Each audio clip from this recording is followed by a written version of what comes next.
Did you start this year on a high note or not? You know, it's 2020 and we still have about 2 months left. We are at the end of October. We know that this year was really a challenging year, unprecedented times with the COVID-19 hit back in February, March. Many people have been impacted and are being still impacted, and we have now new wave and the winter, all of these things. And the question is, did you start this year on a high note? And for many people, could be yes, could be no, but definitely the middle of it, or even at the beginning, right after January, the challenges started. Certainly for me, uh, I didn't have a really good start the way that I wanted. Now, every year, my wife and I sit together in strategy session in December, and we just go through what we've done throughout the year, especially with the business, and then we plan for next year. And 2019, everything looked great, and then we sat together and discussed, okay, now it's a new decade, and we have to plan for the whole decade, and 2020 is the beginning of it. So we had a great session on a strategy, coming up with great plans. And then it was January 1st that I had a call from my mom that my niece, my brother's daughter, was in coma because of infection in the brain. And she went into coma, and there was a very little chance of her survival. And being far from them and seeing them going through this difficulty was really hard for a young, like my niece is about 16, 17 years old. And seeing that was very difficult. They had to put her into artificial sleep for 7 days. And the best doctors there in the city were with her. And thanks God she woke up, she survived, although she's at the beginning it was difficult, but now she's improving. But it was now first day of January we heard that. And then it was January 7, 8, we heard the good news that she's back. And then it was January 7, 8 that another punch in the face happened. And that was the flight, the incident that took place in Iran. That's, I don't know if you know, I'm originally from Iran. And a flight from Iran going to Ukraine to go to Canada, lots of Iranians were in that flight, and it was down, and all of the people on board were killed. And unfortunately, one of our best friends that when we were in Canada, they were on that flight, two professors, like husband and wife, both professors at the University of Alberta in Edmonton, Canada, with their two daughters. They were all on that flight. And they were like at our age, similar age, for not only us with our friends, but also our children, similar age there.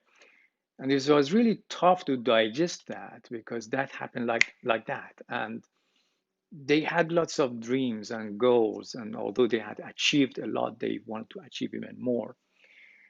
And that was eye-opening from that sense that, okay, so we do all of these things, but at the end of the day, we all have to say goodbye. And sometimes these come as a surprise.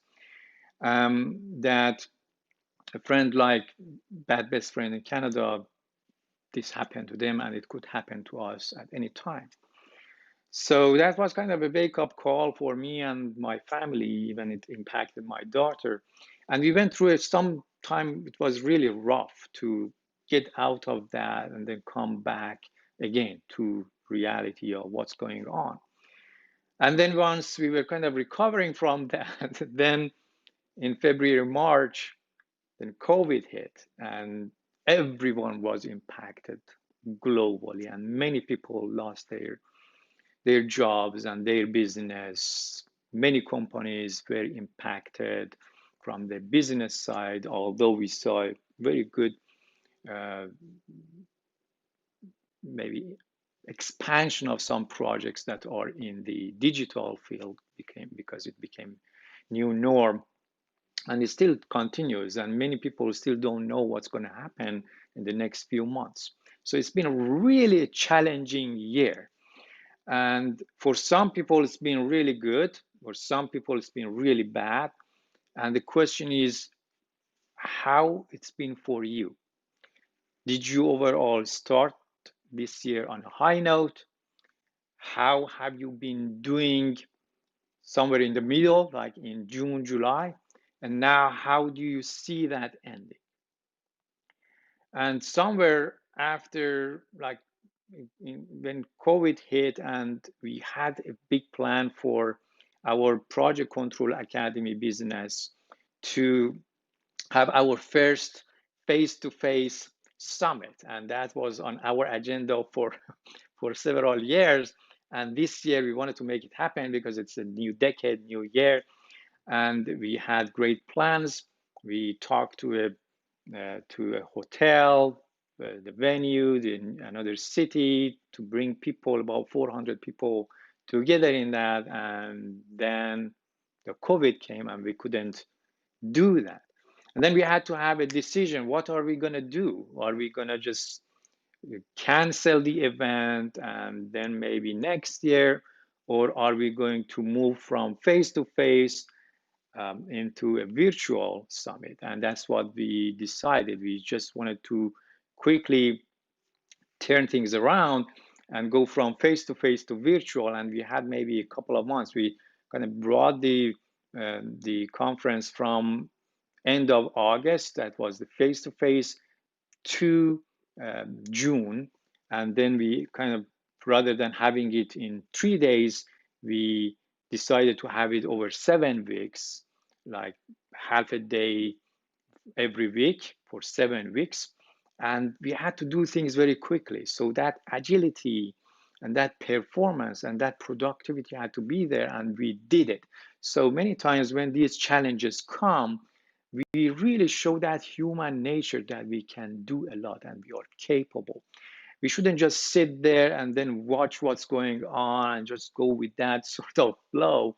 If we have something in mind, we have the capability that make that happen. And that's what those highly successful people do. And that's what I call them pros or professionals or successful people.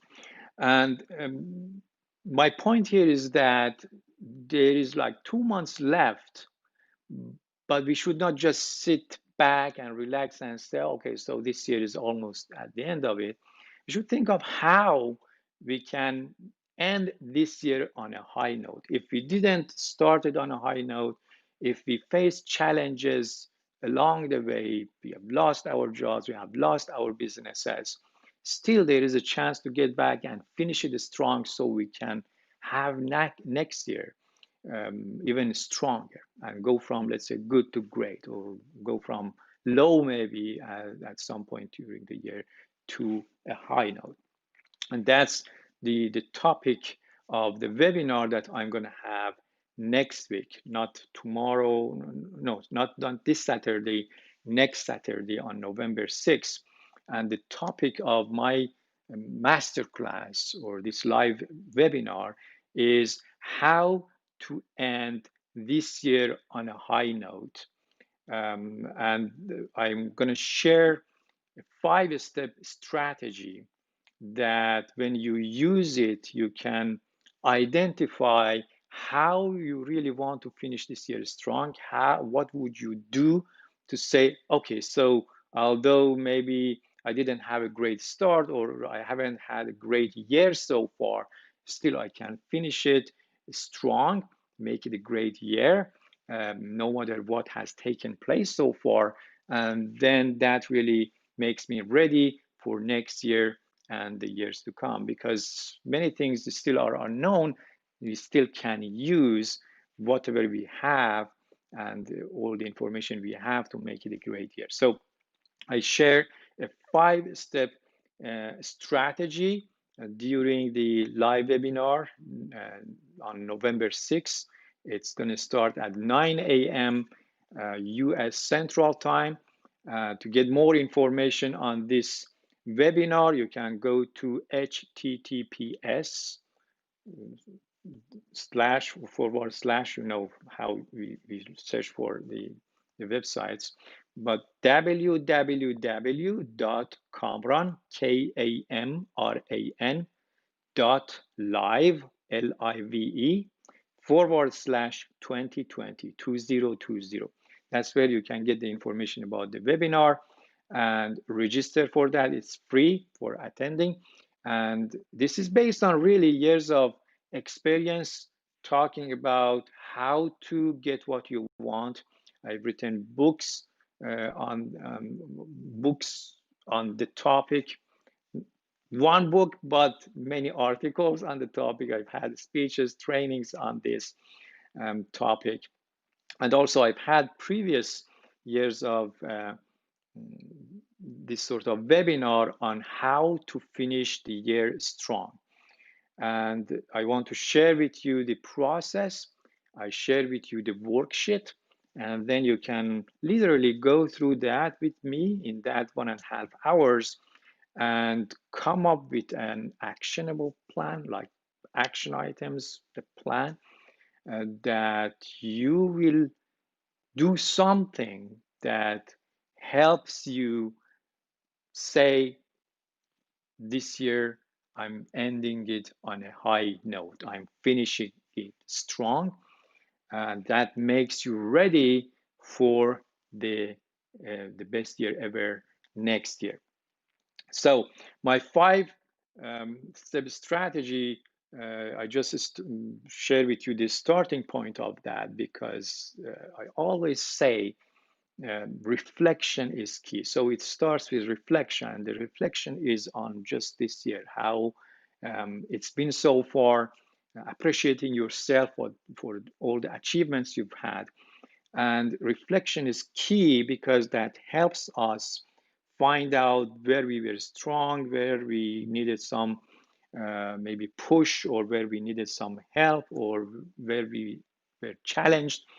And based on that, we know where we are, and then we come up with a goal or a major goal or something that we want to accomplish by the end of the year. And when we have accomplished it, we say, I finished this year strong. So this is the whole strategy that I kind of open up, go into details of it, and make it practical, because we have a worksheet to work through that. And I encourage you to check that out. It's again www.kamran, Kamran, .live, live, forward slash 2020.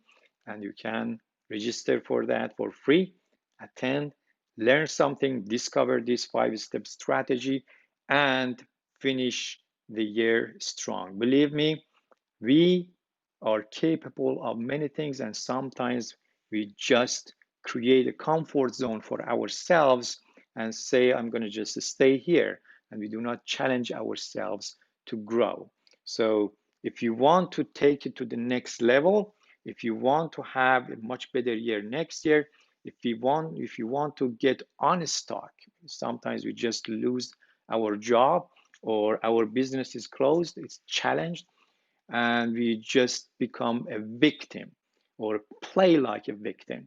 But you have to take ownership, no matter what's going on, the fight with, like, between the government parties, fight for a stimulus package, fight for elections. Just ignore those things. These are noises. You have to see what you can do yourself as an individual to take the lead in your life and then add value to others. And that way you will see, although one gate was closed or several gates maybe were closed during the year, now other gates open when you take that ownership, when you decide to make a change. And attending this sort of webinars or conferences help you to take it to that next level of mindset, take ownership and own your dreams, own your goals, and go after them no matter what's going on in the world. It's been a challenging year for many. Many people have lost, unfortunately, their lives. And this is continuing. We don't know how it's going to end. We all hope that vaccination comes, everything gets better in months ahead, and definitely it will. It's just we should not wait, right? We should not wait, and we have to take ownership and sit in the driver's seat of our life and move forward with that confidence. And I want to help you gain that confidence and know that you can finish this year strong so you can have a much better year and make next year your best year ever. So, with that, I end this weekly connect. I hope that you go check it out, and I hope that you will join us. Go to www.kamran.live, Live, /2020. That's where you register, and I see you on Saturday, November 6th, 7th, sorry, November 7th. I think I said November 6th, November 7th at 9 a.m. US Central Time. Until next time, live the life of your dreams and make a difference consistently.